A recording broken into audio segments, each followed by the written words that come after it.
ஆண்டவர் ரட்சகருமாகிய இயேசு கிறிஸ்துவின் நாமத்தினாலே உங்களை நான் வாழ்த்துகிறேன்.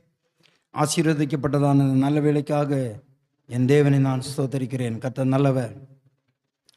இந்த நாளின் செய்தியின் தலைப்பு, நீங்கள் பாத்திரவான்களா? அந்த ஒரு கொஸ்டின் மார்க் போட்டு, நீங்கள் பாத்திரவான்களா? நாம் வாசிக்கலாம். ஏற்கனவே வாசித்ததான லூக்கா எழுதின சுவிசேஷம் 21ஆம் அதிகாரம் 36ஆம் வசனத்தை வாசிக்கலாம். ஆகையால் இனி சம்பவிக்க போகிற இவைகளுக்கு எல்லாம் நீங்கள் தப்பி மனுஷகுமாரனுக்கு முன்பாக நிற்க பாத்திரவான்களாக எண்ணப்படுவதற்கு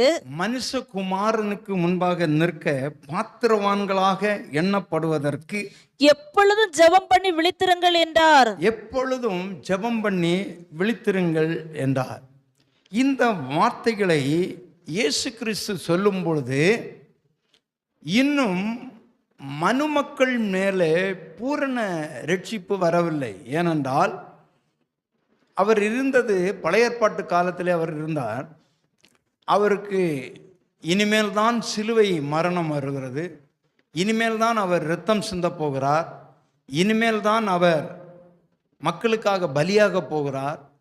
அதற்கு முன்பதாக இப்பொழுது அவர் சீசர்களை பார்த்து சொல்லுகிறார், இந்த உலகத்திலே பல காரியங்கள் நடக்கிறது, ஆனால் இனிமேல் இன்னும் பல காரியங்கள் நடக்க இருக்கிறது. எனவே இவைகளுக்கு நீங்கள் தப்பி மனுஷகுமாரனுக்கு முன்பாக நீங்கள் நிற்க ஒரு காலம் வரும். நிற்பதற்கு நீங்கள் பாத்திரவான்களாய் எண்ணப்பட வேண்டும் என்று சொல்லுகிறார். ஆண்டவர் தம்முடைய வருகையும் நியாய தீர்ப்பையும் குறித்து அவர் மனுஷனாக அந்த 33 ஆண்டு காலம் இருந்த காலங்களில், அந்த 3 ஆண்டு காலம் அதிகமாக பல காரியங்களை அவர் நேரடியாகவும் மறைமுகமாகவும் ஊமைகள் கொண்டும் பல காரியங்களை அவர் விளக்கி காட்டினார். உதாரணமாக நீங்கள் மத்தேயு எழுதின சுவிசேஷம் 25ஆம் அதிகாரத்தை நீங்கள் எடுப்பீர்களானால், மத்தேயு 25ஆம் அதிகாரம் அவர் அங்கே 1 அங்கே பார்க்கும்போது 1 அவர் சொல்கிறார், அப்பொழுது பரலோக ராஜ்யம் தங்கள் தீவெட்டிகளை பிடித்துக்கொண்டு படிங்க, மணவாளனுக்கு எதிர்கொண்டு போக புறப்பட்ட 10 கன்னிகைகளுக்கு ஒப்பாய் இருக்கும். அவர்களில் 5 பேர் புத்தி உள்ளவர்களும். போதும், நான் இங்கே கொஞ்சம் வேகமாக சொல்கிறேன். என்னன்னா, இதெல்லாம் நான் முன்னோட்டமாக சொல்லிட்டு நான் செய்தியை உங்களுக்கு முடிக்க வேண்டும். இங்கே சொல்லுகிறார், 10 கன்னிகைகளை அவர் அங்கே சுட்டி காட்டுகிறார். அதில் 5 பேர் என்ன பண்ணுறாங்க, அந்த 10 பேரும் மணவாளன் வருவதற்கு அவர்கள் எல்லாரும் வெயிட் பண்ணுறாங்க, காத்திருக்கிறாங்க. மணவாளன் வரப்போகிறார், அவர் நம்மை கொண்டு என்ன பண்ணுறார், கல்யாண வீட்டுக்குள் கூட்டிகிட்டு போகிறாரு, அவருடைய கல்யாணத்தை நம்ம பார்க்க போகிறோம், அன்மை மணவாளன் வருகிறார் என்று எல்லாரும் போய் காத்திருக்கிறாங்க. அந்த 10 கன்னிகளை அங்கே சொல்கிறார் அவர். அதில் 5 பேர் என்ன பண்ணாங்க, தீவட்டியும் எண்ணெயும் கொண்டு போகிறார்கள். 5 பேர் தீவட்டிகளை கொண்டு போனார்கள், எண்ணெயை கூட கொண்டு போகவில்லை. ஏன்னா அவங்க என்ன பண்ணாங்கன்னா, சீக்கிரம் வந்துடுவார் அப்படின்னு. இப்போது இரவிலே காத்திருக்கிறாங்க, எல்லாருடைய தீவட்டிகளும் எரிந்துகிட்டே இருக்கு. ஒரு குறிப்பிட்ட நேரம் வந்தோடனே, இனி மணவாளன் காலமாக தான் வருவார், இப்போ நடுராத்திரி ஆயிடுச்சு, இனிமேல் அங்கே வரப்போகிறான்னு தூங்கிட்டாங்க. தூங்கிட்டு திடீர்னு இந்த நடுராத்திரியில் மணவாளன் வருகிறார் என்ன ஒரு சத்தமாக கேட்டவுடனே துரிதமாக எழுந்துனாங்க. எல்லாரும் 10 பேரும் எழும்புனாங்க. அந்த ஒரு 5 பேர் என்ன பண்ணாங்க, தீவட்டியை கொளுத்துனாங்க, அது எரிகிறது, கூட எண்ணெயை வச்சிருக்கிறாங்க. இன்னொரு 5 பேர் என்ன பண்ணாங்க, அவங்களும் எழும்பி துரிதமாக தீவட்டியை கொளுத்துறாங்க. அவங்க ஏற்கனவே 11 மணி வரைக்கும் 12 மணி வரைக்கும் வராத அந்த தீப்பந்தம் எரிஞ்சிட்டு இருந்தாலும் அதில் எண்ணெய் காலி ஆயிடுச்சு. இப்போ இவங்க கொண்டுறல, இவங்க எதிர்பார்க்கல, இவங்களும் வேகமாக கொளுத்துறாங்க. தீவட்டி அணைகிறது, காரணம் எண்ணெய் இல்லை. உடனே அவங்க என்ன பண்ணுறாங்க, அந்த நல்லா எரிகிற அந்த தீவெட்டி அவங்க எண்ணெயோடு இருக்கிறாங்களே அவங்கள்ட்ட போய் கொஞ்சம் எங்களுக்கும் கொடுங்கன்னு கேட்குறாங்க. அவங்க சொன்னாங்க, இல்லை இப்போ வருகிறாருன்னு தான் கேள்விப்பட்டோமே தவிர மணவாளன் வருகிறாருன்னு கேள்விப்பட்டோமே, இன்னும் வரல. மணவாளன் வருகிறார் வருகிறாருன்னு. ஆமாம், ஒரு சீஃப் மினிஸ்டர் வருகிறாருன்னா அவர் ஒரு குறிப்பிட்ட டைம் சொல்லியிருப்பார். போலீஸ்காரன் காலமே காத்து கிடப்பான், வருகிறார் வருகிறாருன்னு. அவங்க தொண்டர்கள்லாம் காத்து கிடப்பாங்க. தாமதமாக வந்துடுறாரு, வருகிறார் வருகிறாருன்னு சொல்லி காத்து கிடந்தாங்க. ஆனால் இப்போ வரல. இப்போ சொல்கிறாங்க வருகிறார் வருகிறாருன்னு. உடனே எழும்பி பற்ற வைக்கிறாங்க, அணைஞ்சு போகுது பாதி பேருடைய தீவட்டி. அவங்க சொல்கிறாங்க, ஐயோ உங்களுக்கும் பத்தாமல் போயிருந்த இந்த ஆள் எப்போ வருவாருன்னு தெரியாது மணவாளன், அதனால் நீங்கள் போய் வாங்கிட்டு வாங்க அப்படின்னு சொல்லிட்டாங்க. இவங்க வாங்க போன இடத்துல உடனே வந்துட்டார், மணவாளன் வந்துட்டார். உடனே வந்தவங்கெல்லாம் ரெடியாக இருந்தவங்கெல்லாம் அந்த இதுக்குள்ளால் போயிட்டாங்க. இதுதான் கதை. அப்போ 5 பேர் என்ன பண்ணிட்டாங்க, ரெடியாக இல்லை, ஆயத்தம் இல்லை. அதனால மணவாளனுடைய அந்த வருகையை சந்திக்க முடியாமல் போய்விட்டாங்க அப்படின்னு சொல்கிறார் இந்த அதிகாரத்தில். அடுத்தது என்ன சொல்கிறார், 14ஆம் வசனத்திலிருந்து ஒரு காரியத்தை சொல்கிறார். ஒரு எஜமானவன் என்ன பண்ணுகிறான், நான் வெளியூர் போகிறேனப்பா, உங்களிடத்துல என்னிடத்துல இருக்கிற ஆஸ்திகளை எல்லாம் நான் விற்று தாளந்துகளாக உங்கள்கிட்ட கொடுத்துட்டு போகிறேன், இதை வச்சு நீங்கள் வியாபாரம் பண்ணி நீங்களும் பிழைச்சிக்கிடுங்க, ஒரு காலத்தில் நான் வரும்போ கணக்கு கேட்பேன், எனக்கு கொடுங்க அப்படின்னு ஒரு 3 பேர்கிட்ட கொடுத்ததாட்டு சொல்லப்பட்டிருக்கு. ஒருத்தன்ட்ட 5 தாளந்து, ஒருத்தன்ட்ட 2 தாளந்து, ஒருத்தன்ட்ட 1 தாளந்து. இந்த 5 தாளந்தை வைத்திருக்கிறவன் இன்னொரு 5 தாளந்தை அவன் வியாபாரம் பண்ணி சேர்த்தான். 2 தாளந்து வாங்கினவனும் இப்படி சேர்த்தான். ஆனால் 1 தாளந்து வாங்கினவன் என்ன பண்ணுகிறான், அதை மண்ணை நோண்டி குழியில் புதைச்சி வச்சுட்டான். அவர் வந்தார், அப்புறம் என்னப்பா ஆச்சு, 5 வாங்கினவன் சொல்கிறான், நான் இன்னொன்று 5 வச்சேன். ரொம்ப நல்லவன், நீ உண்மையும் உத்தமமான ஊழியக்காரன், போ என் சந்தோஷத்தில் பிரவேசி அப்படின்னு சொன்னார். 2 வாங்கினவனும் வந்து சொன்னான், ஐயா நீங்கள் 2 கொடுத்தீங்க, நான் இன்னும் 2 சம்பாதிச்சிட்டேன் ஐயா, ரொம்ப சந்தோஷம்ப்பா, நீயும் போ என் சந்தோஷத்தில் போன்னு. இன்னொருத்தன் வந்தான், 1 கொண்டு வந்தான். அவன் 1 2 ஆக்கல்ல. அவன் சொன்னான், ஐயா நீங்கள் ரொம்ப மோசமான மனுஷன், நீங்கள் எப்படிப்பட்ட ஆண்டவர், விதைக்காத இடத்துல அறுக்கிறவர், நீங்கள் விதைக்காமலே அறுத்துப்பாராம், தெளிக்காத இடத்துல சேர்க்கிற தெய்வம் நீர் அப்படிப்பட்ட ஆள், அதனால உமக்கு பயந்துக்கிட்டு நான் உம்மை காசை கொண்டு மண்ணில் புதைச்சி வச்சுட்டேன், இந்தா வாங்கிடும் அப்படின்னு.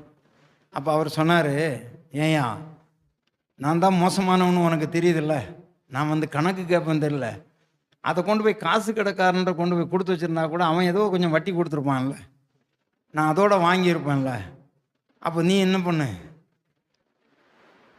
நீ ஏன் சந்தோஷத்தில் பிரவேசிக்க நீ லாயக்கு கிடையாது, இவனை கட்டி என்ன பண்ணுங்க, அழுகையும் பற்கடிப்பும் நிறைந்த இருளில் கொண்டு தள்ளுங்கடா அப்படின்னு. அவன்கிட்ட இருந்த 1 எடுத்து ஏற்கனவே 10 வச்சிருக்கிறானே அவனுக்கு கொடுறா அப்படின்னு சொல்கிறார். அங்கேயும் ஒரு நியாய தீர்ப்பை பார்க்கிறோம். முதலாவது ஒரு நியாய தீர்ப்பை பார்த்தோம் 10 கன்னிகள் மத்தியில், இப்பொழுது நியாய தீர்ப்பை பார்க்கிறோம். இது எதை குறிக்கிறது, இந்த முதல் 5 கன்னிகள் ஆண்டவருக்காக ஆயத்தம் பண்ணி கொண்டிருக்கிறவங்க, ஆயத்தமாக இருக்கிறாங்க எல்லாரும் தான். நான் சொன்னேன்ல முதலாவது ஜெபத்தில் நடத்தினேன்னு, ஊழியக்காரனா ஆயத்தம் ஆகிறான், விசுவாசி ஆயத்தம் ஆகிட்டு இருக்கிறாங்க. ஆனால் ஆண்டவர் வர தாமதம் ஆகிறது. இப்போது இந்த காலம் என்ன காலம், ஆண்டவர் வருகிற தாமதம். 2000 ஆண்டுகளாகவே சொல்லிட்டு இருக்கிறாங்க, இயேசு வரப்போறார், இயேசு வரப்போ, சீக்கிரம் வரப்போறார், சீக்கிரமாக இருப்பார். வெளிப்படுத்தல இதோ சீக்கிரமாக வருகிறேன்னு சொன்னார், சொல்லி 2000 ஆண்டு வருது, இன்னும் வரல.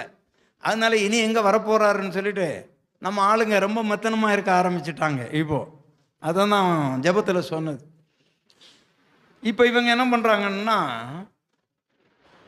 உலக காரியங்களுக்காக எல்லாவற்றையும் செலவு பண்ணுறாங்க. உலகத்தில் நல்லா இருக்கிறது, பரலோகத்தில் ஒன்றுமே சேர்த்து வைக்கல. அந்த அபிஷேகம் எல்லாம் போயிடுச்சு. எந்த அபிஷேகம் போயிடுச்சு, தேவனால் அவர்களுக்கு வழங்கப்பட்ட அபிஷேகம். அந்த பரிசுத்தத்தை காத்துக்கொள்வதற்கு நானும் நீங்களும் பரிசுத்தத்தை காத்துக்கொள்ள முடியாது, அதுக்கு ஒரு அபிஷேகம் வேணும், அதுக்கு ஒரு கிருபை வேணும், அதுக்கு ஒரு இரக்கம். இந்த அபிஷேகத்தை எல்லாம் இழந்துட்டாங்க. இப்போது எப்படி வேணாலும் இருக்கலாம் அப்படின்னு ஆயிடுச்சு. இப்போது ஆண்டவர் வருவார், வரும்போது தான் தெரியும். அதுபோல் இந்த 2வது கூட்டம் ஆண்டவர் என்ன பண்ணுறாரு, இப்போ நம்ம கையில் கொடுத்துட்டு போயிட்டார். நீங்கள் என்ன பண்ணுங்கள், உங்களுக்கு தாளந்துகளை கொடுக்குறேன், கிருபைகளை கொடுக்குறேன், வரங்களை கொடுக்குறேன், இதெல்லாம் கொண்டு நீங்கள் என்ன பண்ணுங்க, பயன்படுத்துங்க அப்படின்னு. இப்போ போயிருக்கிறார், ஒரு நாள் வருவார் கணக்கு கேட்க. அந்த கணக்கு கேட்கும்போது தான் இப்பொழுது ஒருவன் சரியாக இல்லை, அவனை பிடித்து அந்த புறம்பான இருளிலே தள்ளுங்கன்னு சொல்றார். மூணாவது ஒரு காரியத்தை சொல்றார். அது 31ஆம் வசனத்திலிருந்து இருக்கும். அங்கே சொல்லுகிறார், மெய்ப்பனானவன் கடைசி காலத்திலே செம்மறி ஆடுகளையும் வெள்ளாடுகளையும் பிரிப்பது போல இடது பக்கம் கொஞ்சம் பேரை வலது பக்கம் கொஞ்சம் பேரை நிறுத்துகிறார் என்று சொல்லிவிட்டு சொல்லுகிறார். அந்த இடது பக்கத்தில் நிற்கிறவர்களை பார்த்து, நீங்கள் பிசாசுக்கும் அவனுடைய சேனைக்குமாக ஒழுங்குபடுத்தப்பட்டிருக்கிற அந்த நரகத்துக்கு போங்க. ஏன் போவங்கன்னு சொன்னார். நீங்கள், நான் பசியாக இருந்தேன், எனக்கு ஆகாரம் தரல. வஸ்திரம் இல்லாமல் இருந்தேன், எனக்கு வஸ்திரம் கொடுக்கல. நான் காவலில் இருந்தேன், என்னை பார்க்க வரவில்லை அப்படின்னு சொல்கிறார். நான் வியாதியாக இருந்தேன், என்னை நீங்கள் விசாரிக்க வரலன்னு. அப்போ அவங்க சொல்கிறாங்க, எப்போவுமே நாங்கள் வியாதியஸ்தராய் கண்டோம், எப்பொழுது நீர் எனக்கு சாப்பாடில் கொஞ்சம் சாப்பாடு கொடுங்கன்னு என் வீட்டுண்ட வந்தீங்க, நான் உங்களை பார்க்கவே இல்லையே அப்படின்னு அவங்க சொல்கிறாங்க. பார்த்துருந்தா நான் கொடுத்துருப்பேனே அப்படின்னு. அப்போ ஆண்டவர் என்ன சொன்னார் தெரியுமா? உங்களிலே சிறியவனுக்கு நீ எதை செய்யாதிருந்தாயோ அதை எனக்கு நீ செய்யவில்லை. உங்களிலே சிறியவனுக்கு நீ எதை செய்யலையோ அதை நீ எனக்கே செய்யவில்லை. அன்பு தெய்வ பிள்ளைகளே, கருணை இல்லை, இரக்கம் இல்லை. இன்னொரு பக்கத்தில் நிற்கிறார்கள். அவர்கள் சொல்றார், நீங்கள் என்னுடைய சந்தோஷத்துக்குள்ளாக போக, ஏன்னா நான் பசியாக இருந்தேன், எனக்கு ஆகாரம் கொடுத்தீங்க, வஸ்திரமெல்லாம் இருந்த வஸ்திரம் கொடுத்தீங்க, நான் காவலில் இருக்கும்போது என்னை விசாரிக்க வந்தீங்க. அப்போ அவங்களும் கேட்குறாங்க, எப்படி ஆண்டவரே, நாங்கள் உண்மையை அப்படி பார்க்கலையே. நீ ஏழைக்கு செய்தாய் அல்லவா, நீ ஏழைக்கு செய்தாய் அல்லவா.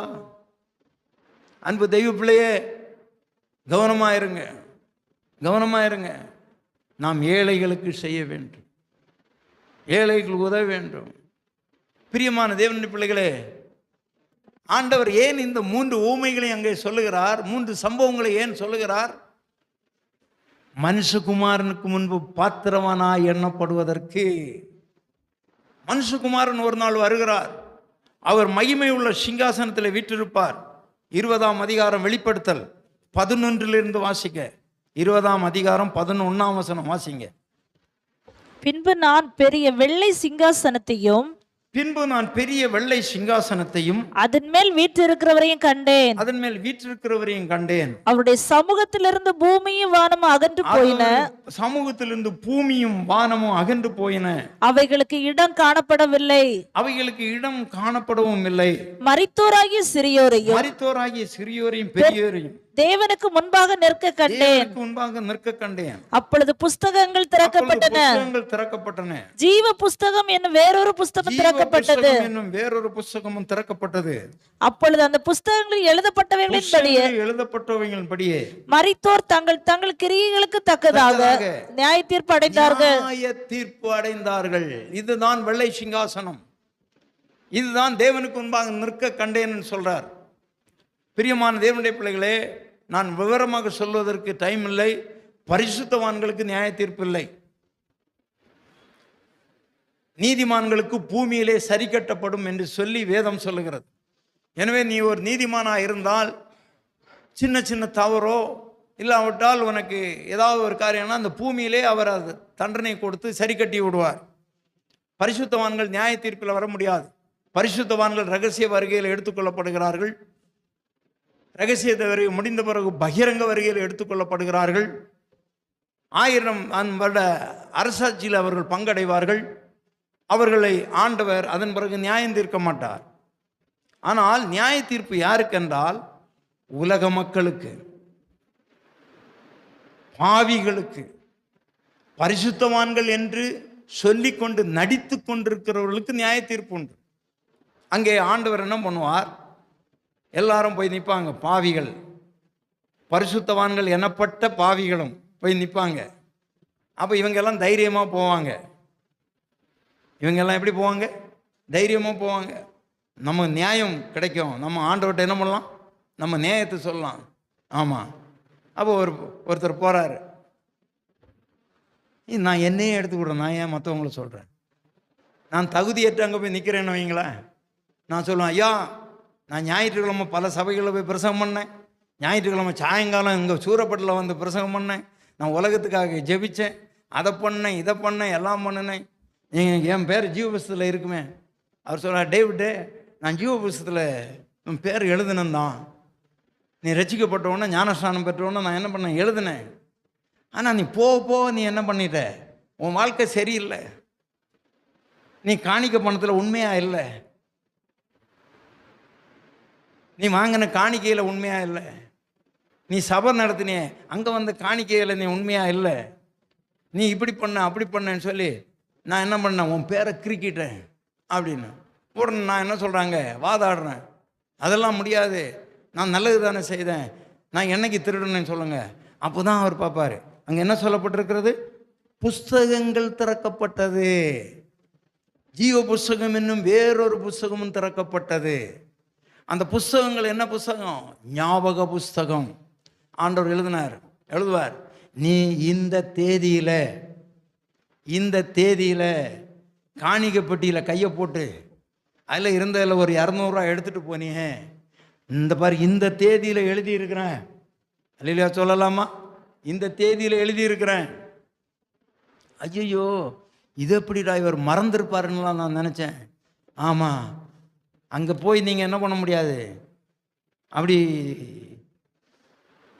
அங்கே வெள்ளை சிங்காசனத்துக்கு முன்னால் நிற்கிறது ஒன்றுமே எங்கே போகாது. நியாய தீர்ப்பு அடைஞ்சு எங்கே போனோம், பாதாளத்தில் தான் போனோம். பரலோகம் போகிறவங்க எல்லாம் தனியாக இருக்கிறாங்க, அவங்களுக்கு நியாய தீர்ப்பு இல்லை.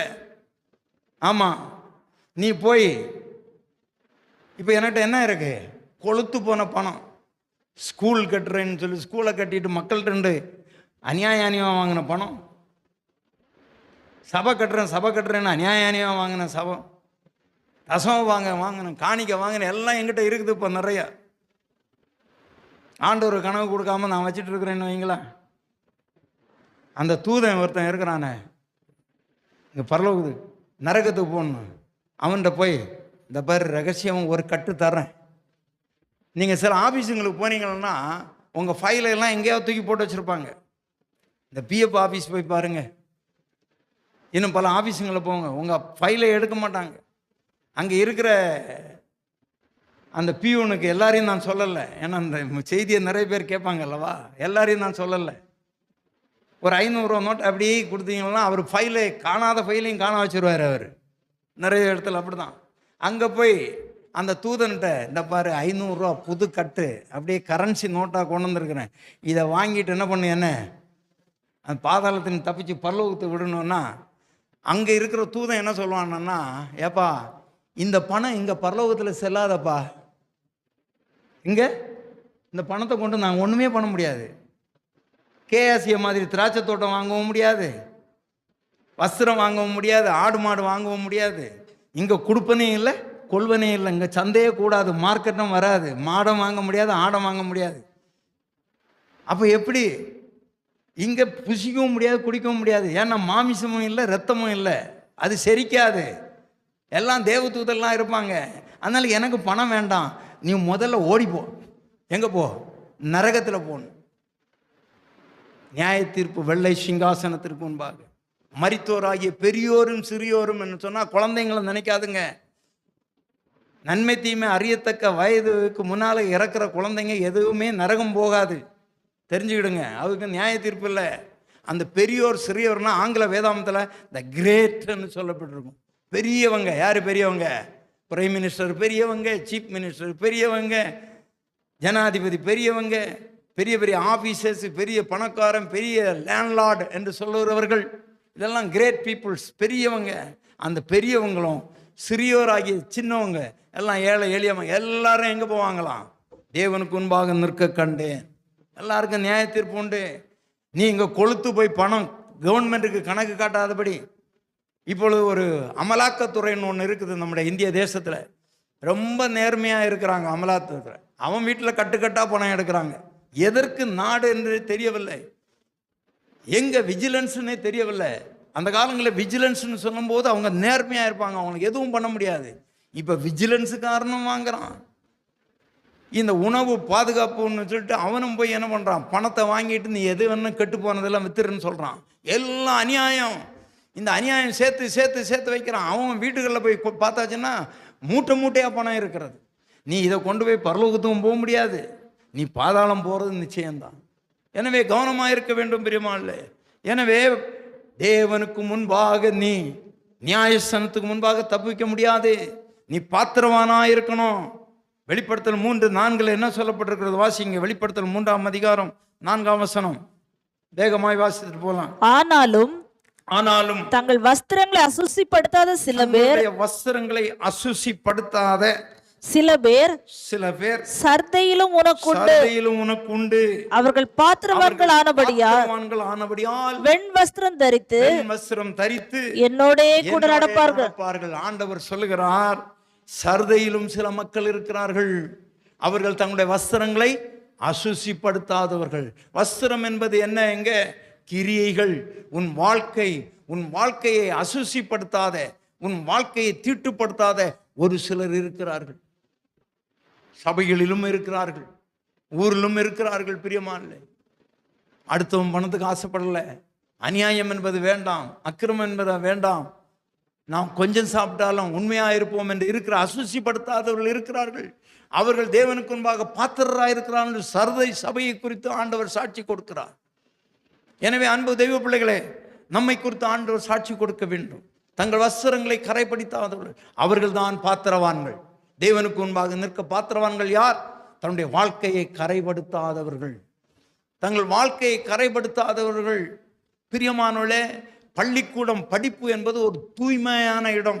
அன்றைக்கு ஒரு ஆசிரியர் ஒரு வீட்டில் ஒரு ஊரில் போய் அடையாளம் கேட்டால் அந்த டீச்சர் வீடுன்னு சொன்னாலே உடனே கரெக்டாக கொண்டு விடுவாங்க. வேறு அட்ரஸ் எல்லாம் தேவை. இன்னைக்கு வீட்டுக்கு வீடு டீச்சர். இன்னைக்கு பள்ளிக்கூடத்தை நடத்துகிறவர்கள் பெருகிட்டாங்க. பேப்பரில் என்ன வருகிறது? பள்ளிக்கூடத்தை நடத்துகிற அந்த பள்ளிக்கூட நிறுவனர், பள்ளிக்கூட ஆசிரியர் சின்ன பிள்ளைங்களை தவறு பண்ணி விட்டார். ஏன் வருகிறது? அசுசி. இன்றைக்கு அந்த பேய், அசுசி என்கிற பேய் யாரை வேண்டுமானாலும் பிடித்து விடுகிறது. நன்றாய் கவனிக்க வேண்டும் பிரியமானவர்களே. வெளியே நான் இந்த மைக்கில் சொல்லக்கூட முடியாத அசிங்கமான வார்த்தைகளை நாம் இன்றைக்கு கேட்கிறோம். இப்பொழுது ஒரு ஊரில் ஒருத்தரை அரெஸ்ட் பண்ணியிருக்கிறாங்க, ஒரு தகப்பனை அரெஸ்ட் பண்ணியிருக்கிறாங்க. ஏன்? அந்த தகப்பனாலே சொந்த பெண் கர்ப்பவதியாக இருக்கிறாள். எப்படி இருக்கிறது பாருங்க. வெளியே சொல்ல முடியாத அநியாயங்கள், அக்கிரமங்கள் தலைவிரித்து ஆடுகிறது. நீ நியாயஸ்தானத்துக்கு முன்பாக போய் நின்று நரகத்தில் நீ காலாகாலம் வேதனைப்பட வேண்டும். நரக அக்கினி உன்னை கொளுத்தி விடும். கவனமாக இருக்க வேண்டும் பிரியமானவர்களே. உன் வஸ்திரத்தை அசுசிப்படுத்தாதே. வெளிப்படுத்தல் 16:15 வாசிங்க. வெளிப்படுத்தல் 16:15. இதோ திருடனை போல் வருகிறேன். திருடனை போல வருகிறேன் என்று சொன்னால் திருடன் சொல்லிட்டா வருவான். ஆண்டவர் சொல்றார், நான் சீக்கிரட்டாக வருகிறேன், நான் ரகசியமாய் வருகிறேன். தன் மானம் காணப்படத்தக்கதாக நிர்வாணமாய் நடவாதபடி விழித்துக்கொண்டு தன் வஸ்திரங்களை காத்துக் கொள்கிறவன் பாக்கியவான் என்று சொல்லப்பட்டிருக்கிறது. அன்பு தெய்வ பிள்ளைகளே, நீங்கள் ரட்சிக்கப்பட்ட காலத்திலே, நாம் ரட்சிக்கப்பட்ட காலத்திலே நமக்கு ஆண்டவர் வஸ்திரங்களை கொடுத்திருக்கிறார். ஏசாயா 61 என்று நினைக்கிறேன். மணவாளன் ஆபரணங்களினாலே தங்களை அலங்கரித்துக் கொள்வதற்கும் மணவாட்டி நகைகளினாலே தங்களை சிங்காரித்துக் கொள்வதற்கும் ஒப்பாக ஆண்டவர் என்ன பண்ணுகிறாராம்? ரட்சிப்பின் வஸ்திரங்களை நமக்கு உடுத்தி. எடுத்துட்டீங்களா? 61:10. கர்த்தருக்குள் பூரிப்பாய் மகிழ்கிற என் தேவனுக்குள் என் ஆத்துமா களி கூர்ந்திருக்கிறது. மணவாளன் ஆபரணங்களினால் தன்னை அலங்கரித்துக் கொள்வதற்கும் மணவாட்டி நகைகளினால் தன்னை சிங்காரித்துக் கொள்வதற்கும் ஒப்பாக அவர் ரட்சிப்பின் வஸ்திரங்களை எனக்கு உடுத்தி நீதியின் சால்வையை எனக்கு தரித்தார். அன்பு தெய்வ பிள்ளைகளே, ஆண்டவராகிய தேவன் நாம் ரட்சிக்கப்படும் போது நமக்கு ஆண்டவர் ரட்சிப்பின் வஸ்திரங்களை கொடுக்கிறார். ரட்சிப்பின் வஸ்திரம், நீதியின் சால்வையை கொடுக்கிறார், மெல்லிய வஸ்திரம் கொடுக்கிறார். இன்னும் வெளிப்படுத்தல் 19ஆம் அதிகாரம் பாருங்க, 8ஆம் வசனம். சுத்தமும் பிரகாசமுமான வெள்ளிய வஸ்திரம் தரித்து கொள்ளும்படி அவளுக்கு அளிக்கப்பட்டது. அந்த மெல்லிய வஸ்திரம் பரிசுத்தவான்களுடைய நீதி. ஒன்று தெரிந்து கொள்ளுங்கள், நீங்க ரட்சிக்கப்படும் போது உங்களுக்கு ஒரு ரட்சிப்பின் வஸ்திரத்தை கொடுக்கிறார். நீங்கள் ஒரு காரியத்தில் தியாகம் பண்ணும்போது, ஒரு சின்ன தியாகத்தை தான் நான் சொன்னேன், ஒரு சின்ன தியாகத்தை, ஏதோ கொஞ்சம் பிள்ளைகளுக்கு, ஏதோ படிப்புக்கு கொஞ்சம் தியாகம். இந்த தியாகம் நீங்கள் வரும்போது உங்களுக்கு என்ன, பட்டு சால்வையை கொடுப்பார். ஆமாம், எசேக்கியேல் 16ஆம் அதிகாரம் என்று நினைக்கிறேன், அங்கே வந்து சொல்லப்பட்டிருக்கோம், பட்டு சால்வையை கொடுப்பார். பட்டு என்றால் என்ன, பட்டு பூச்சிகள் செத்து அதிலிருந்து எடுக்கிறதான் பட்டு நூல். அது தியாகத்தை குறிக்கிறது. நீங்க இன்றைக்கு பட்டு அழகாக பட்டு கட்டிட்டு சந்தோஷப்படுறீங்களே, அதில் எத்தனாயிரம் பட்டு பூச்சிகள் செத்தது தெரியுமா உங்களுக்கு? அதிலிருந்து நூல் எடுத்திருக்கிறாங்க. அப்படியானால் அங்கே தியாகம், நீ செய்கிற தியாகத்தை ஆண்டவர் பட்டு சால்வையாய் கொடுக்கிறார். இங்கே சொல்லுகிறார் வெளிப்படுத்தல், அந்த பிரகாசமான மெல்லிய வஸ்திரம் எது? அது நீதி. நீ நீதி நீதி நீதி நீதி செய்யும் போது உனக்கு மெல்லிய வஸ்திரங்கள் கொடுப்பாங்க. அல்லேலூயா சொல்லலாமா? எனவே இந்த ரட்சிப்பின் வஸ்திரத்தை அநேகர் இழந்து போயிட்டாங்க. இப்போ அநேகர்கிட்ட எல்லாத்தையும் ஒன்றா உறிஞ்சிட்டார் ஆண்டவர். நீ ஒரு பாவம் செய்யும் போது, அநியாயம் செய்யும் போது, அக்கிரமம் செய்யும் போது, இப்பொழுது அவர்கள் எப்படி இருக்கிறாங்க?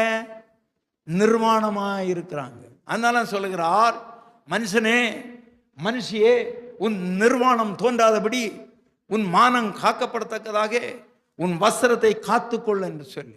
என் அன்பு தெய்வ பிள்ளைகளே, இன்றைக்கு சபைகளில் பரிசுத்தத்தை குறித்து பேசல, சபைகளில் பரிசுத்தத்தை பற்றி பேசுறதே இல்லை, ஆண்டோடைய வெள்ளை சிங்காசனத்தை பற்றி பேசுறதில்லை. இன்றைக்கு நீதியை பற்றி பிரசங்கிக்கிறது கிடையாது. நீதிமானாய் வாழுங்கன்னு சொல்றது கிடையாது. எப்படி வேணுமானாலும் வாழுங்க, கவனமாக இருக்க வேண்டும் பிரியமானே.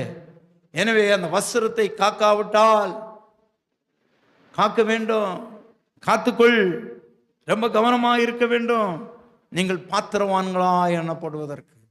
அல்லேலூயா சொல்லலாமா? இன்னொரு வசனத்தை வாசிக்கலாம். இன்னொன்றுக்கு என்ன, நீங்கள் பாத்திரவான்களாய் காணப்பட வேண்டும். அந்த சிங்காசனத்துக்கு முன்பாக நிற்பதற்கு, பாத்திரவான் காணப்படுவதற்கு முதலாவது என்ன, எப்படி இருக்கணுமா? உன் வஸ்திரத்தை காத்துக்கொள், ஜீவிதத்தை காத்துக்கொள். உன் ஜீவிதம் கரைபடக்கூடாது, உன் ஜீவிதம் வஸ்திரம் கரைபடக்கூடாது, ரட்சிப்பின் வஸ்திரம் எடுபடக்கூடாது. ஜீவிதத்தை காத்துக்கொள். இரண்டாவது எபேசியர் 4:1 வாசியுங்கள். எபேசியர் 4:1. ஆதலால் கர்த்தர் நிமித்தம் கட்டுண்டவனாகிய நான் உங்களுக்கு சொல்லுகிற புத்தி என்னவெனில், நீங்கள் அழைக்கப்பட்ட அழைப்புக்கு பாத்திரவான்களாய் நடந்து, நீங்கள் உங்களுக்கு ஒரு அழைப்பு இருக்கிறது, உங்களுக்கு ஒரு அழைப்பு இருக்கிறது. என்ன அழைப்பு? நீங்கள் பரிசுத்தவான்களாக அழைக்கப்பட்டிருக்கிறீர்கள். நீங்கள் பரிசுத்தவான்கள் ஆகும்படி அழைக்கப்பட்டிருக்கிறீர்கள். அநேகரை பரிசுத்தவான்கள் ஆக்கும்படி அழைக்கப்பட்டிருக்கிறீர்கள். எனவே நீ அழைக்கப்பட்ட அழைப்பிலே நீ நிலைத்திருக்கணுமா? அந்த அழைப்புக்கு பாத்திரவான்களாயிரு. எனக்கு இன்னும் ஊழியக்காரர்களை குறை சொல்ல வேண்டும் என்ற அவசியம் இல்லை. யார் எனக்கு அவர்கள் விரோதிகளா? இல்லை. ஏன் இன்றைக்கு ஊழியக்காரர்கள் எதற்கு அழைக்கப்பட்டிருக்கிறார்கள்? நீங்கள் பரிசுத்தவான்களாய் இருக்கும்படி அழைக்கப்பட்டிருக்கிறீர்கள். பவுல் அநேக இடங்களே சொல்லுகிறார், பரிசுத்தவான்களாய் இருக்கும்படி அழைக்கப்பட்ட உங்களுக்கு எழுதுகிறதாவது, பரிசுத்தவான்களாய் இருக்கிற விசுவாசிகளுக்கு எழுதுகிறதாவது.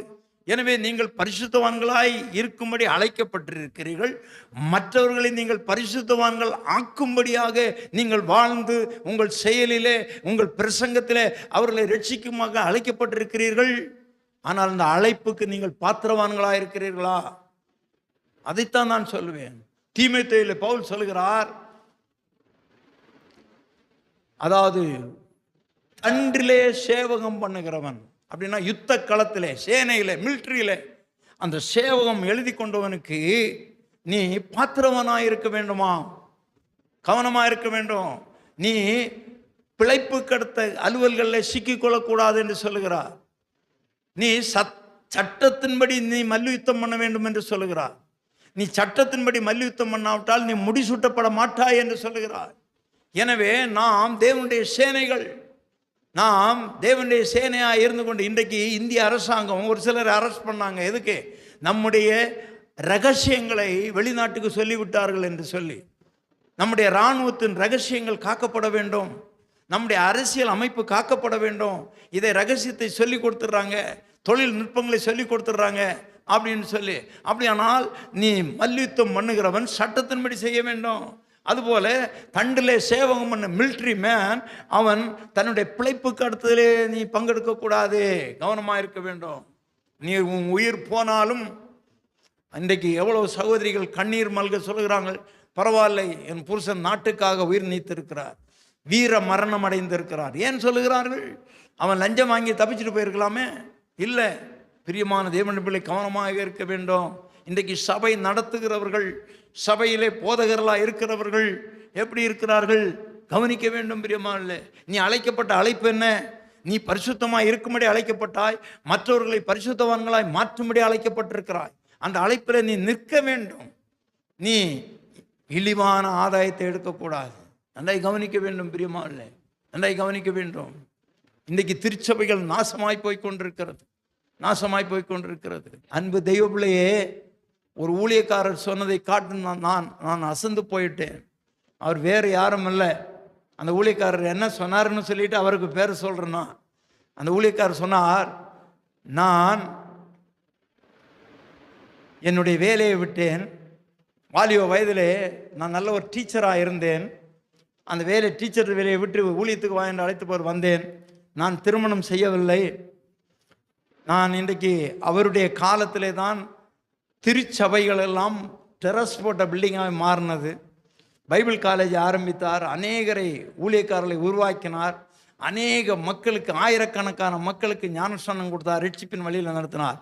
அந்த ஊழியக்காரர் ஒரு கன்வென்ஷனில் பேசும்போது சொல்கிறார், எனக்கும் ஆண்டவருடைய வருகையிலே அவருடைய ராஜ்யத்திலே ஒரு இடத்தை தருவார் என்று நான் விசுவாசிக்கிறேன். அவருடைய சமூகத்தில் நான் துணிகரமாக சொல்ல மாட்டேன், கிருபையாக எனக்கு அந்த இடத்தை தருவார் என்று. யாருமல்ல, கிருபாசனத்தில் இதற்கு முன்பதாக இருந்த சாது தாசையா. அவர் சொந்த வார்த்தை சொன்னோடனே என் உடம்பெல்லாம் சிலிர்த்து விட்டது.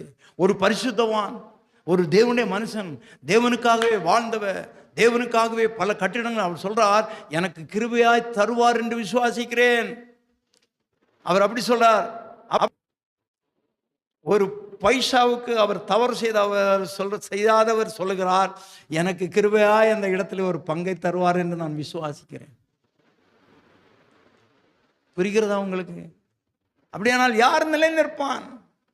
யார் நிலை நிற்பார்கள்? கர்த்தர் கணக்கு கேட்கிற நாள் வரும்.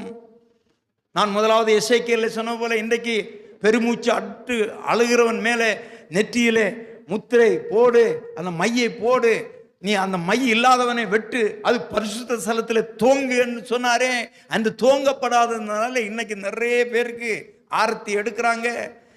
பிஷப்புன்னு சொல்லிட்டு அப்படியே மோள தாளங்கள் அடிக்கிறாங்க, அவங்களுக்கு சிவப்பு கம்பளம் போட்டு வரவேற்கிறாங்க. எதற்கு உனக்கு இந்த மகிமை? பவுல் சொல்லுகிறார், நான் சாதாரண ஒரு ஊழியக்காரன், என் கடமையை மட்டும் நான் செய்கிறேன். அப்பிரோஜனமான ஊழியக்காரன் நான், என் கடமையை மாத்திரம் நான் செய்துட்டு போகிறேன். நாம் பெருமை பாராட்டுவதற்கு என்ன இருக்கிறது? கவனமாக இருக்க வேண்டும். அழைக்கப்பட்ட அழைப்பிலே நீ நிற்க வேண்டும். அல்லேலூயா சொல்லலாமா? மத்தேயு 10ஆம் அதிகாரம் 37ஆம் வசனத்தை வாசியுங்கள். மத்தேயு 10:37. வேகமாய் வாசிங்க. தகப்பனையாவது தாயையாவது என்னிலும் அதிகமாய் நேசிக்கிறவன் எனக்கு பாத்திரன் அல்ல. ஆண்டவர் சொன்னார், தகப்பனையும் தாயையும் கனம் பண்ண நினைப்பாயாக. உன் ஆயுசு நாட்கள் நன்றாயிருப்பதற்கு, யாத்திராகமம் 20ஆம் அதிகாரத்தில் படிச்சீங்கன்னா தெரியும், நீ நன்றாயிருப்பதற்கு, உன் ஆயுசு நாட்கள் நன்றாயிருப்பதற்கு உபாகமத்திலையும் சொல்வார், நீ தகப்பனின் தாயும் கனம் பண்ணு சொல்றார். தகப்பனுக்கு கொடுக்க வேண்டிய மரியாதையை கொடு. ஒரு வயதான தகப்பன் தாய் இருந்தால் அவங்களுக்கு பணம் தேவையே இல்லையோ, ஒன்னால் ஒரு 100 ரூபா அனுப்பினா அதை சந்தோஷமாக ஏற்றுக்கொள்ள, நீ செய், கனம் பண்ணுன்னு சொல்கிறார்.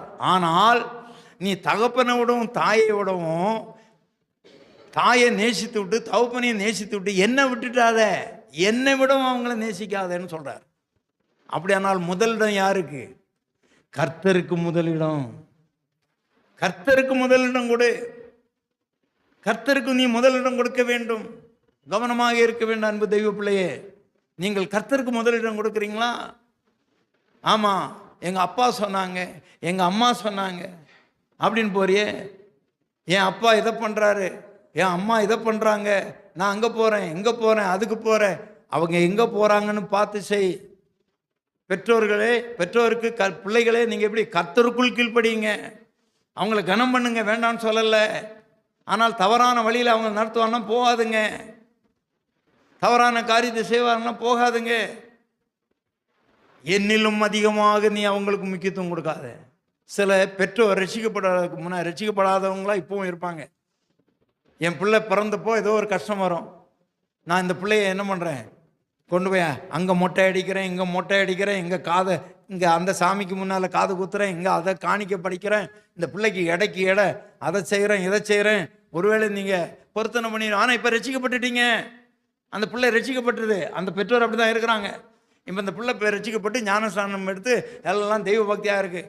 ஏம்மா, அன்னைக்கு நீ பிறந்தப்போ இப்படியாக இருந்த, வா உன்னை திருப்பதியில் கொண்டு போய் உனக்கு மொட்டை அடிச்சு அங்கேயே காது குத்தி அங்கேயே கம்மல் போடணும் நான் வேண்டிக்கிட்டேன், வா போகலான்னு கூப்பிட்டா அந்த பிள்ளை போகுமா?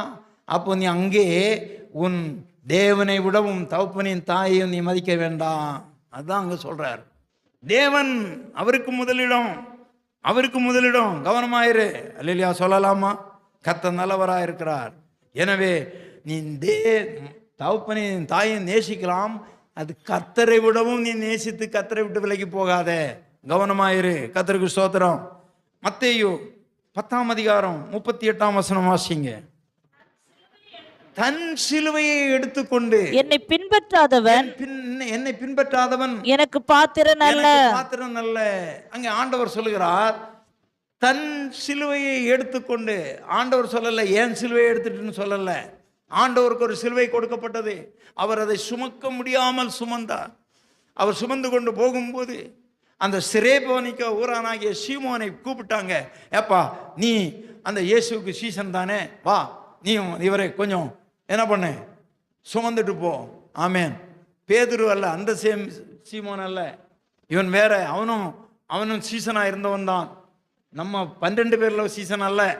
அன்றைக்கு பல சீசர்கள் இருந்தாருங்க, 70 பேர் 50 பேர் எல்லாம் இருந்தாங்க. அந்த ஒரு கூட்டத்தில் இருக்கிறான்.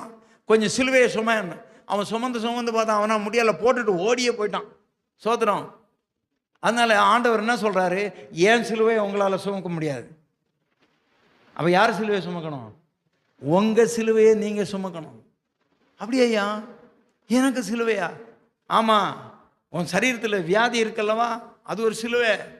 உன் சரீரத்தில் ஒரு பாடு இருக்குல்லவா, அது சிலுவை. உனக்கு ஒரு கடன் இருக்குல்லவா, சிலுவை. உனக்கு இந்த பிரச்சனை இருக்குல்லவா, அது சிலுவை. அந்த சிலுவையை சுமந்து கொண்டு என்னை பின்பற்றி வா.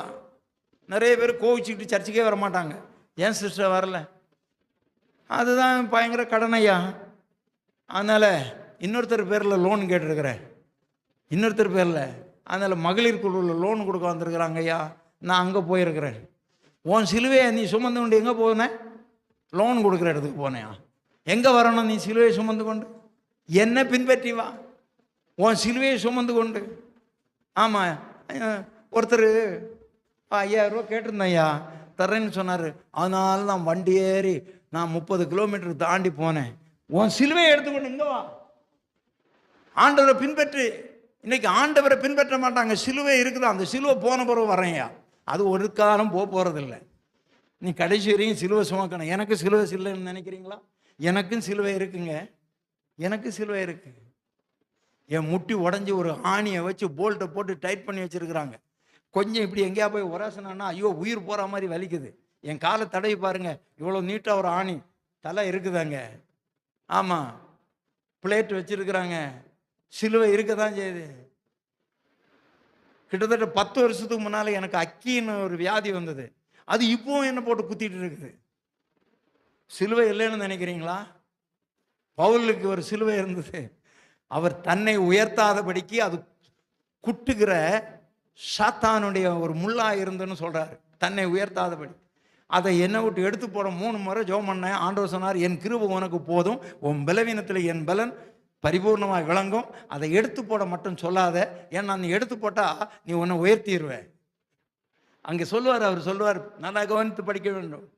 என்னை உயர்த்தாதபடி என் சரீரத்தில் ஒரு முள் கொடுக்கப்பட்டிருக்கிறது. ஆமாம், எனக்கு இந்த முள் கொடுக்கப்படலாம் ரொம்ப பெருமையாக பேசுவேன். எனக்கு வியாதியே இல்லை, எனக்கு ஒன்றுமே இல்லை, நான் பாரு இன்றைக்கு பறந்துருவேன். அதுக்கு தான் ஆண்டவர் உனக்கு ஆட்டுக்கு ஆண்டவர் என்ன பண்ணியிருக்கிறாராம், வாழை அளந்து கொடுத்துருக்கிறாரு. நமக்கெல்லாம் ஏன் வியாதி, நமக்கெல்லாம் ஏன் பாடு, ஏன் நமக்கெல்லாம் உபத்திரவம், ஏன் சொகுசு வாழ்க்கை இல்லை நமக்கெல்லாம்? நீ சொகுசாக இருந்தால் பறந்து போயிடுவ. ஆமாம், இங்கே இருக்க வேண்டிய ஆளாக இருக்க மாட்டேன் நீ சொகுசாக இருந்தா. ஆமாம், உங்களை உயர்த்தாதபடி இந்த ஆள்கிட்ட என்ன ஜெபம் பண்ணு, எனக்கு தான் ஜெபிக்க தெரியும் போ அப்படின்னு போயிட்டுன்னா என்ன ஆகுறது? ஆண்டவர் முள்ள வச்சிருக்கிறாரு. அப்பப்போ போய் நீ ஜெபம் பண்ணிக்கோ, அப்போ போயிரு அப்படின்னு. அதனால் உங்களுக்கு சிலுவை இருக்குது. எனக்கு சிலுவை இல்லாமல் இருந்தால் நான் அழகாக ஒளிஞ்சு சொல்லாத.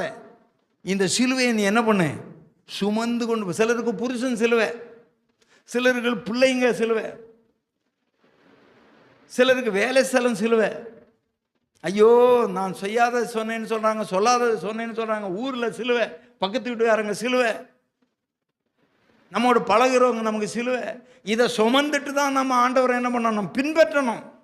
இதை விட்டுட்டு பின்பற்றணும்னு நினைக்காத, அது ஒரு காலம் முடியாது. ஆமாம், சிலுவை சிலுவை. சிலருக்கு மனைவி சிலுவை, சிலருக்கு புருஷன் சிலுவை, சிலருக்கு வீடு சிலுவை, சிலருக்கு சில கார் சிலுவை, அது 24 hours ஒர்க்ஷாப்பில் தான் இருக்கும், அது ஒரு சிலுவை. இதெல்லாம் நீ சுமந்துட்டு என்ன பண்ணணும்? ஆமாம், பிள்ளைங்களுக்கு சிலுவை என்ன, ஹோம்ஒர்க்கு பண்ணணுமா? இன்றைக்கி ஒரு நாள் ஜாலியாக டிவி பார்க்கலான்னு பார்த்தா அந்த ஹோம்ஒர்க்கு பண்ணணும், நாளைக்கு எக்ஸாம். இது சிலுவை இவங்களுக்கு. நிறைய பிள்ளைங்க வந்து ஜோமனை வர்றாங்க எனக்கு, நாளைக்கு எக்ஸாம் ஜோம் பண்ண. நீ ஒழுங்காக படிச்சேன்னா நாளைக்கு எக்ஸாமுக்கு இன்றைக்கி ஏன் நான் ஜெபம் பண்ணணும்? உனக்கு ஏன் அந்த தைரியம் இல்லை? அது சிலுவையாக மாறிடுச்சு இன்றைக்கு நிறைய பேருக்கு. வேலை ஸ்தலம் சிலுவை, நிறைய பேர் வேலை சிலுவை. ஏன் சிலுவை? அதை சுமந்துட்டு நீ வா, அதை சுமந்துட்டு என்ன பின்பற்றி வா, அதை விட்டுட்டு வந்துடாத. உன் பாடை சுமந்து கொண்டு வா. அல்லேலூயா சொல்லலாமா? அன்பு தெய்வ பிள்ளைகளே, ஆண்டோட சமூகத்தில் முழங்கால் படியிடுங்க. மனுஷகுமாரனுக்கு முன்பாக நிற்க பாத்திரவான்களாய. உங்கள் வஸ்திரம் அசுசிப்படக்கூடாது, உங்கள் வஸ்திரம் கரைபடக்கூடாது, ஜீவிதம் கரைபடக்கூடாது. நீங்கள் அழைக்கப்பட்ட அழைப்புக்கு பாத்திரவான்களாக இருக்க வேண்டும். உன்னை எதற்கு அழைத்தார் ஆண்டவர், அதில் உண்மையாயிரு. இயேசுவை விடவும் யாரையும் நீங்கள் நேசிக்க கூடாது அதிகமாக. எல்லார்ட்டும் அன்பு கூறுங்க, எல்லாரையும் நேசிங்க. ஆனால் இயேசுவை விடவும் நீங்கள் மற்றவர்களை நேசிக்க கூடாது. உங்களுடைய சிலுவையை எடுத்துக்கொண்டு அவரை பின்பற்றி வந்தால் அவருக்கு பாத்திரவான்களாக இருப்பீர்கள். ஆண்டவர் உன்னை நிலைநிறுத்துவார். ஒரு நாள் நியாயம் தீர்க்கப்படும் பொழுது அந்த வெள்ளை சிங்காசனத்துக்கு முன்னால் நிற்கப்படும் உன்னை தூதன் இழுத்து கொண்டு அந்த நரகத்துக்கு போகும்போது உன் மேன்மை உன்னோடு கூட வராது, உன் அந்தஸ்து வராது, உன் சொத்து வராது, நீ அநியாயமாய் சேர்த்து வைத்திருக்கிற சொத்து வராது. நீ கர்த்தருக்கு கொடுக்காம, கர்த்தருடைய பிள்ளைகளுக்கு செய்யாம, இல்லை ஏழைகளுக்கு செய்யாம நீ சேர்த்து வைத்தது உன்னை தப்புவிக்காது. அந்த நரக வேதனையை பார்ப்பீர்களானால், நான் ஒரு திரைப்படத்தில் பார்த்தேன். அங்கே அக்கினி கடல் எரிந்து கொண்டே இருக்கிறது, அக்கினியும் கந்தகம் சேர்ந்து எரிகிறது. அதில் ஒரு புழு, சாகாத புழு ஒன்று வாழ்கிறது. அது மனிதனுடைய வாய் வழி நுழைந்து கண் வழி வெளியே வருகிறது, அது மூக்கு வழி நுழைந்து காது வழி வெளியே வருகிறது. பயங்கரமான கொடிய வேதனை. மனிதன் அந்த நரகத்தில் இருக்கிறவன் ஒருவன் கடித்து பிச்சு கொண்டு இருக்க, அவனுடைய தேகம், அந்த சரீரம் அங்கே சாகாது. அந்த நெருப்பிலே அவன் வேதனைப்பட்டு கொண்டே இருப்பான். நீங்கள் தேவனுக்கு பரிசுத்தவான்கள் இருக்கிறவர்கள் ஆண்டவர் பரலோக ராஜ்யத்தை வைத்திருக்கிறார். அங்கே நித்திய காலமாக சந்தோஷம், அங்கே வேதனை இல்லை, அங்கே அழிவில்லை, அங்கே நாசமோசம் இல்லை, அங்கே எப்போதும் மகிழ்ச்சி, இரவில்லை பகல் இல்லை, ஆட்டுக்குட்டியான விளக்காக இருந்து பிரகாசிப்பார். இந்த அனுபவத்துக்கு நாம் போக வேண்டும். அவருக்கு முன்பாக நிற்க பாத்திரவான்களாய் எண்ணப்படுவதற்கு ஆண்டவர் சொன்னார், ஜெபம் பண்ணி விழித்திருங்கள், ஜெபம் பண்ணி விழித்திருங்க. உங்க வாழ்க்கையில ஜெபம், ஆண்டவரே எனக்கு இரங்கும், இந்த உலக அசுத்தங்கள் என்னை தொடாதபடி என்னை பாதுகாப்பீராக. தினமும் ஜெபம் பண்ணுங்க, தினமும் ஜெபம் பண்ணுங்க. கர்த்தர் உங்களை ஆசீர்வதிப்பார். பரலோக பிதாவே, நீர் சொல்ல சொன்ன வார்த்தைகளையும் உடைய பிள்ளைகளுக்கு சொல்லியிருக்கிறேன் ஆண்டவர். உம்முடைய வருகையில் நாங்கள் சந்தோஷமாய் போய் சேர அனுக்கிரகம் பாராட்டும். அந்த நியாய சிங்காசனத்தின் முன்னால் நின்று நியாயம் தீர்க்கப்பட்டு நரகத்துக்கு போகாதபடி இருக்க எங்களுக்கு கிருபை தாரும். எங்களை பாதுகாப்பீராக. எங்களை பாத்திரவான்களாக நிறுத்தும். நாங்கள் பாத்திரவான்கள் தானா என்று எங்களுடைய வாழ்க்கையை ஆராய்ந்து பார்க்க கிருபை தாரும். கிருபையாய் பிள்ளைகளுக்கு இறங்கும், அடியானுக்கு இறங்கும். எங்களை மன்னித்து எங்களுக்கு ஆண்டவரே உம்முடைய வஸ்திரங்கள், அந்த ரட்சிப்பின் வஸ்திரங்கள் எங்களை விட்டு எடுபடாதபடி நாங்கள் அதை காத்துக்கொள்ள கிருபை தாரும். உம்முடைய வருகைக்காக எங்களை ஆயத்தப்படுத்தும். பிள்ளைகளுக்கு வேண்டிய நன்மைகளை தாரும், சுகபலன் தாரும், ஆரோக்கியத்தை தாரும், ஆசீர்வதி. இயேசுவின் ஜெபிக்கிறேன் பிதாவே, ஆமென்.